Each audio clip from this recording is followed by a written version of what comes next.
Well, joining me in New Delhi is Mr. Sanjeev Krishan, Chairman, PwC. It's been quite a conversation and day, sir, I must say. Thank you for talking to us on business today. To start off with, how do you see the position of India in terms of the current challenges? We're talking about geopolitical concerns, we're talking about inflation, but the government is hopeful and confident that they'd be able to keep on their targets that they'd set in the budget. No, I think we couldn't be in a better position. That's the way I look at it, both from a geopolitical standpoint as well as from the economic standpoint. I think we would be okay from a fiscal deficit standpoint at the end of the year, it seems, because all of us felt that there were certain buffers that the government had at the beginning of the year. And I think, while there have been fuel shocks and others, I think we have managed to navigate it quite well. And we have played the geopolitics actually has helped us. I also do believe that India is possibly one of the countries which is best positioned to gain from the way the world looks like at the moment. And if I'll just give you two examples. I mean, the whole world is trying to digitize and trying to transform. Where would you find the number of skilled people who will be able to deliver on that digitization and transformation focus? You will find them in India.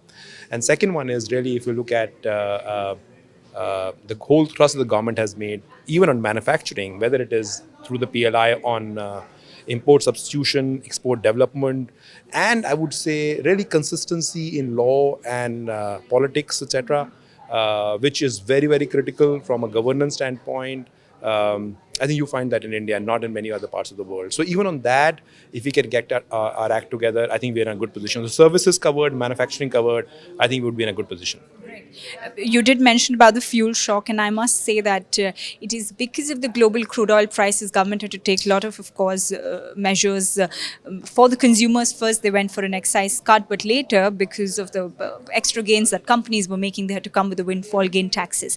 Now, with situation coming down, do you think the worst is behind us when it comes to global crude oil prices? Well, it's hard to say as to what will happen on the crude market because it's a question of demand and supply, and we know that there are few suppliers who could group together and just reduce supply, for instance. So I think it's hard to say as to how the fuel prices is going to be. But I think the good news really is that over the last 6 months that we have been in this situation, we have managed quite well. We have had alternative sources, which the Russian oil in some ways has helped us. I would see that the effects of the war, the Ukraine-Russia war, are really baked into, let's say, the near future. So unless there is some other geopolitical event which happens, which might change the destiny of the world, I suppose we should be okay from an oil perspective. And I would also like to believe that while the government of the day at various points in time have made certain recommendations and legislations, including the windfall taxes, etc. I think they've also been quick to revert on some of them as things have eased. And I think that's a very good step, because at times one could think that any law which is made or any tax collection which has started to happen will remain forever. They have actually responded on that, and they've reduced the tax quantum there, which is a very good thing. And I'm very sanguine that this will actually bode well for India and its positioning in the world. So, policy on point, I'd say. One key concern post pandemic was also with the supply chain, and I think that still persists. What are the short term and long term challenges do you see with the disrupted supply chain, localizations especially? It's also because of, let's be honest, it's not going to be much cordial exchange with China going forward. Yeah, so see, supply chain is not something that, it's not like a switch which you can turn on and off. I think it requires, 2 to 3 years. I think the whole thing that we spoke about PLI and the 50% focus on import substitution, I think those will be good things. But see, everybody is looking to localize supply chains. It won't happen almost automatically. It will take some time. And even if you were to sort of domesticate your immediate supply chain, that that person also has a supply chain, right, which may be based elsewhere. So it's the input to the input. That's what I'm trying to say. So at times this is going to take, to my mind, this is going to take time, but everybody is starting to think of it. And the one thing which I think will also help is that we are moving from a multilateral world to a bilateral world. You see a lot of FTAs getting signed, and I think these FTAs could also be playing a very significant factor when people look at supply chains of the future, both global, and as you globalize those supply chains, I think those FTAs could play a big role. Great. But one key point that you mentioned as a part of the panel conversation was also on IBC. Now, it's almost 5 years to the regime. What has worked as per you and what has not? I think what has really worked is the fact that there is some amount of discipline, which hopefully is there now. When you are borrowing from banks, you know that you have to pay back, and you have to pay back in a time-bound manner.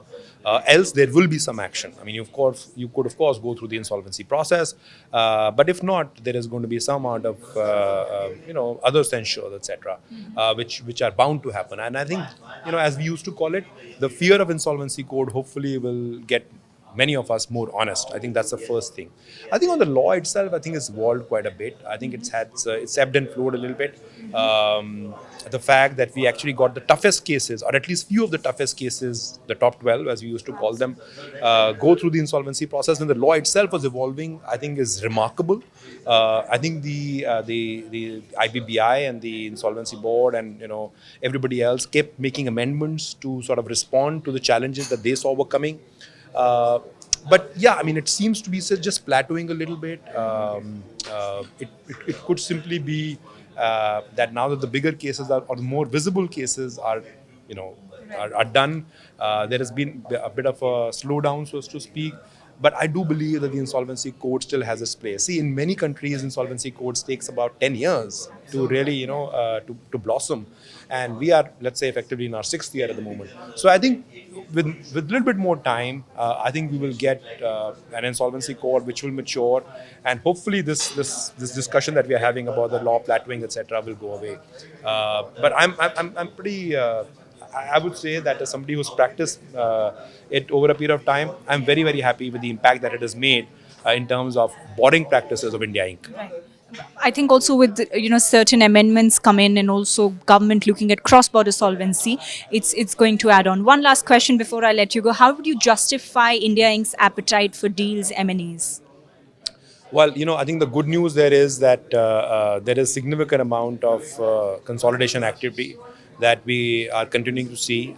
Last year we said that it was a deals-led recovery, and I think that deals-led recovery has continued this year. The shape of deals have changed. Today it is a lot about consolidation. Last year there was a lot of fundraising which was happening. This year it is a lot of consolidation which is happening, and some of that is bound to happen as conglomerates relook at their business models, as they think about doing fewer things but going deeper on those fewer things, which means that I look at some of my portfolio and I say that there's 3 things I don't want to do. Maybe they are better owned by somebody else, or maybe I'll sell them to a private equity owner, and so stuff like that. So I think relooking at portfolios and deleveraging the portfolios, selling some of the assets which are supposed to be non-core, and consolidation by the others will continue to drive M&A activity during the course of this year. Fair enough. Thank you so much for talking to us.